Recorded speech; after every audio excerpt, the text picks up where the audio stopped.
morning. Welcome to the morning commute. I was chatting with my wife last night and I was really thinking about the idea of success and defining success and chasing success. And it reminded me of a couple two similar quotes. One is, don't chase success, define it. And the other one, probably more impactful for me over time, has been, don't chase success, instead chase significance. And I think that's important. Well, first of all, because success is one of those misunderstood, not well defined ideas that easily messes with your head, because how much is enough? I remember watching the documentary of the two actors. One of them's Ewan McGregor, and the other one's Charlie Borman, where they rode motorcycles around the world. And he had made a quote in the opening episode. The difference between I don't know, I think it was fame and fortune or something like that. He had two words that were similar, but you can be successful enough, but you'll never be famous enough, or something like that. It was kind of that, a couple words that were very similar, but it kind of helped him stay grounded. And I think that's the kind of deliberate effect, even if you disagree with, the specific terms and phrases. There has to be something that helps you with the balance there, because if you look at the basic idea of success, of money, prestige, power, fame, fortune, possessions, it just doesn't seem, it's like a hole that's never going to be filled, right? It's that black hole, or this bottomless pit. You're never going to have enough. And so if you don't give yourself some way to define those things, you're never really gonna feel successful. And I think that's where a lot of people fall into the trap of, they don't have the fulfillment, so they go to other things like, drugs, alcohol. They get into some type of promiscuous life. Relationships are never fulfilling. The job is never fulfilling. It's just this big trap. And I talk a lot about, the word deliberate is really powerful, not just for skill development and habit development, but also this idea of, what kind of life do you want? How do you define the life that you want to live? How do you define your character? How do you define your culture? All those things are important. And I know certain phrases and terms tend to be overused, and the coaching space and training tend to ruin really good things. In culture and character are a couple of those things. And the main issue is, if you don't deliberately create them, they will still be created. You think about the things that, like character and culture, if you don't deliberately set out to determine what type of person you want to be, you're still going to become some type of person, and you may not like it. If you don't create the culture on your team or in your work environment, you're still going to have a work culture. It might not be unproductive, it may be unhealthy, maybe just a bunch of problems. So you have to deliberately create those. And so that idea of success, what is success and how do you define it? And then the healthy side of that, and there's one more point that I was going to make. It's more of like a sports reference, but we talk a lot about goals, but you think about like a goalpost, whether you're talking about American football or world football, soccer, that idea of, you try to achieve this success and you get close, and then it's not good enough, so then you move the bar, and you're constantly chasing either forward or upward, chasing this bar of success that you never really get to. and it's so you need to constantly move the bar to have success, but you also need to make sure that you're reflecting on your progress and celebrating the successes that you are seeing, right? Success is not just a single destination. It's kind of like that idea of the constant pursuit, the mastery mindset, the lifelong learner mindset. I constantly want to improve, but I need to celebrate my success and reflect on how far I've come. Otherwise, I'm never going to be satisfied. That's something that I struggled with, especially all the way in I don't want to get into the idea of, youth, but the idea of, what you experience in your childhood is brought into adulthood. That's why trauma affects people so significantly. Childhood trauma affects you as an adult. Your experience as a child shapes you as an adult. That is the truth. And so in my youth, I had confidence issues, I had self-esteem issues, I had self-worth issues.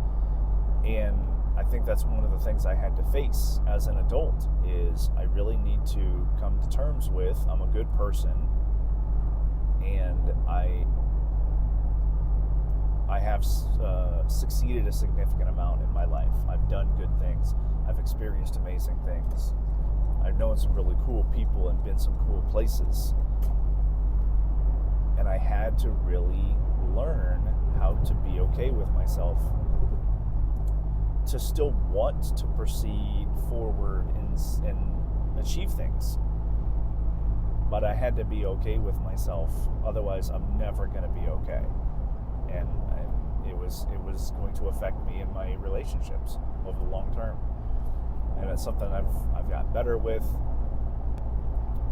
Was just having a conversation with my wife last night about this assessment that my job is having me take, which assessments, especially when you talk about like personality profiles, buyer beware, be careful. Because I don't care what anybody says, no single assessment is going to give you everything you need. Everything is flawed. They're good tools. So you use them as tools, as guides, but they are not the answer. So just be cautious. So we have this assessment that we use at work. It's a leadership assessment. And I think overall it's a good reflection tool. And she was being really cautious about her feedback. And I kept trying to reassure her that I have put myself in a place and a mindset that I'm 100% ready for your feedback. That whatever you say, I'm going to take in. I'm not going to push back. Because I do have a tendency to do that. When people criticize me, I have a tendency to get defensive and put up a fight. And so it took her a while, and all the way up until we'd done. We were done with the exercise. We were done with the discussion. You could still see there was some tension in her, and so that was kind of difficult for me to take because that's my behaviors that put her on that cause her to be cautious, and I don't want to be like that. So then going towards what are we actually trying to accomplish here, right? You can't have success unless you define success, and part of that, the issue that I've had in the past was, especially when it comes to character development and the relationships that I want to have, the culture in my house, is I never really defined where I was going. I only defined what I was running from. Good examples of people that I didn't want to be. Good examples of, or bad examples, I guess. Examples of what I didn't want to be. Examples of the type of household that I didn't want to live in. Really unhealthy, chaotic, yelling and disrespecting, and that was what I didn't want to be. The problem was I was running from this example of what I didn't want to be in the house that I didn't want to live in and the relationships I didn't want to be in. I never defined where I was going, though. And so it was not productive. And so I was never going to see success with that mentality. I was never going to see success. I was never going to have a healthy relationship. I was never going to have a healthy house because I didn't know what it meant. And so therefore I didn't have the definition of where to go. That's why mission, vision, values for yourself, for your family, for your team, for your organization, for your workplace That's why mission, vision, values are so important. You have to have an idea. People are like, oh, well, if you have to put integrity on the wall, then you've got a bigger problem. Well, if you don't put integrity on the wall, you have a massive problem. Because you cannot assume these things. I would rather put integrity on the wall and define it and tell people you need to have integrity. Even when they already know they should have integrity. But unless we're defining what that means to have integrity and the behaviors that are required to show it, we're never going to achieve it. That's why it's so important. So back to the original statements that I made. Don't chase success, define it. All right, let's start with that one. I talk a lot about deliberate character development, deliberate culture development, deliberate skill development. Because if you're not deliberate, you're just running, right? Like I could prep for a race and I could go and just run every morning. Okay, what's the point? What am I getting out of each training session? I'm still going to get better at running, but not as good as if I have a training plan and actually go out, and each time I go out to run every single day has a purpose. There's a lot of things. Running seems simple, but it's not. I mean, especially for people that, the further you go or the more intense it is, whether you're talking about a 100-meter sprint or a 26.2-mile marathon, there's a lot that goes into those. And if I'm not deliberate about that training, I'm never going to be very good. Even if I just want to be a recreational athlete, if I want to run 26 miles, I better be deliberate about my training. So what are you doing to be deliberate about your development so that you can be successful? What are you doing to define your morals, values, principles, your goals? Goals have to be value-based goals. What are you trying to achieve? So first of all, do you even know where you're going? Second of all, do you have a definition of what it means when you get there? Third, do you have progressive goals where some of your shorter term, easier, and then your midterm, moderately difficult goals are leading to major milestone goals down the road, and then eventually your major milestone goals are actually going to become short-term, medium-term, because you're going to continually set something behind those. So it's that constant growth, but it gives you milestones to get to. Are you doing that? If not, you need to. Otherwise, you're setting yourself up for failure. And then the second idea that I wanted to touch on was don't chase success, chase significance. And this one's had a major impact on me. I think I heard this quote the first time I was on one of my Air Force deployments, and it really hit, and I used it as a reflective tool. But then by that time I was a senior enlisted leader and had a pretty big impact on a lot of people in my unit, but it's just in general in the Air Force, in my area anyway. I'm not trying to make myself look big, but the idea of don't chase success, chase significance. If you chase significance, if I come on to producing videos and doing a podcast and trying to reach out to people, and my sole purpose is to make money, that's going to be very reflective in my behavior. And when I don't have immediate success, it's going to be very deflating to me.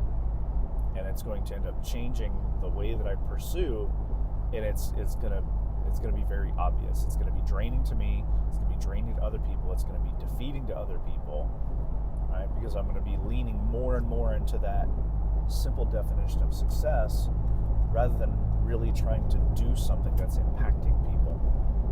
So instead of worrying about, I'm not doing this to make money. Yes, I do own a business. Right? I also have a full-time job. And so my point of doing these is more for just making connection with people. I've got a minimum 40-minute drive to work. I might as well make it productive. And it can be productive in a lot of ways, right? It's even if I just drove to work and it was relaxing, that's still productive, right?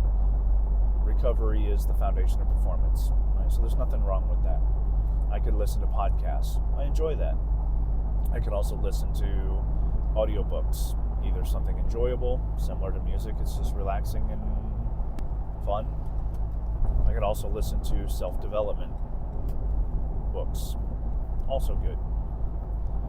Balance those things out, but I chose to start doing videos, and now I'm in the habit where, unless I have some other reason not to, drive to work and drive home, I'm recording videos.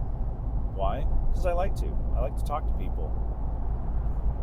Kind of acting like you're in my passenger seat and I'm just chatting with you. It's just you and me, one-on-one. We're just having a conversation. And so that is, to me, being significant, because I do feel like I have a lot of experience and education, wisdom, I guess, over time. Have some thoughts that I can share. And if you listen to the whole video, I appreciate that. If you're commenting, that's awesome. If you're subscribing, love you to death. Look forward to seeing you over and over again. But if you're just here for the highlights and then you pop out, it's good too, right? How do I define success? For this specifically, I'm not really sure if I have. I mean, obviously you could go into like the YouTube metrics and stuff like that, but I'm not even there yet. That's not even something I'm really concerned myself with yet.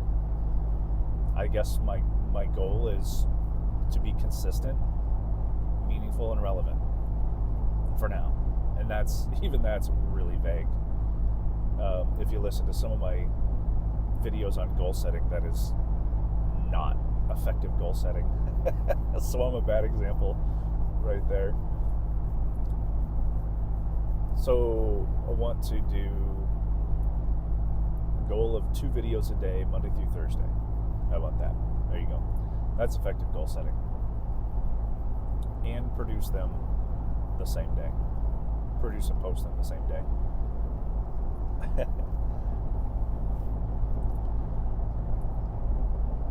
I want to have meaningful and relevant relationships with my family. Again, not very well defined. What does that mean?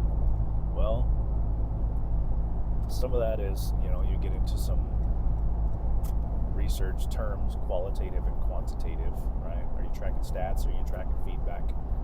I like my feedback, my qualitative data, to not be bad. I want to take my qualitative data as I'm making connection with my wife and my kids, with my friends, my neighbors. I want my qualitative feedback to state that I'm a good guy that people want to be around, that I'm not a jerk, that I'm not an asshole, that I listen well, I interact well, fun to be around. And then the quality time. I believe in the love languages, so I mean that's a whole nother conversation, but the love languages, physical touch, quality time, acts of service, gifts, can't remember the other one. And I think those are important, not because they're personality styles. In fact, they're not personality profiles. It's conversation style. So for me, I love quality time and physical touch. I like hugs. I like spending time with people that I care about.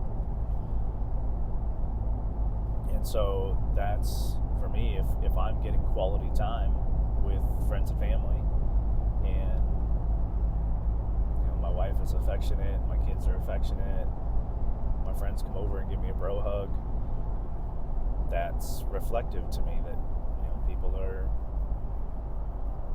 being vulnerable and being friendly and loving. So that's kind of how I chase success, is how am I interacting with people in my job? Am I going to work? Am I making an impact? Are people turning to me because they trust me and they know that I will do a good job and they value my input. So far, that's been the case. So I need to define success a little bit more.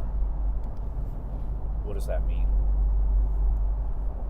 Maybe right now I don't need to push any harder because I'm in a good spot, and I just need to enjoy a little bit of the ride instead of pushing for the next thing.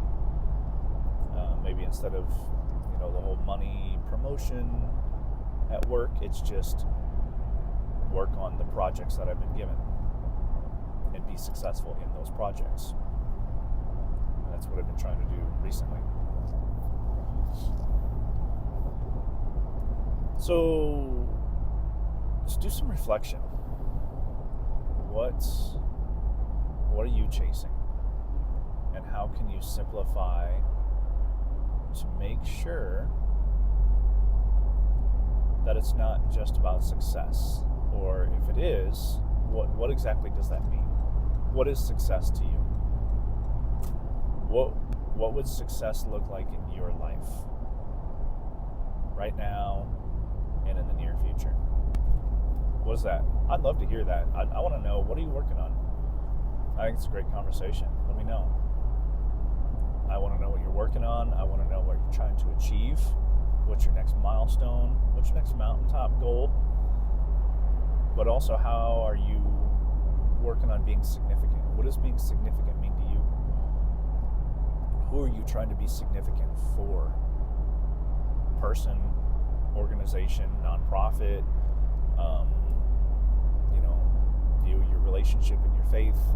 What does that look like for you to be significant in your life? I think it'd be a cool conversation. I'd love to hear your thoughts. And getting ready to pull in here and go do my workout, my morning workout. I hope you have a great day. I'll talk to you this afternoon.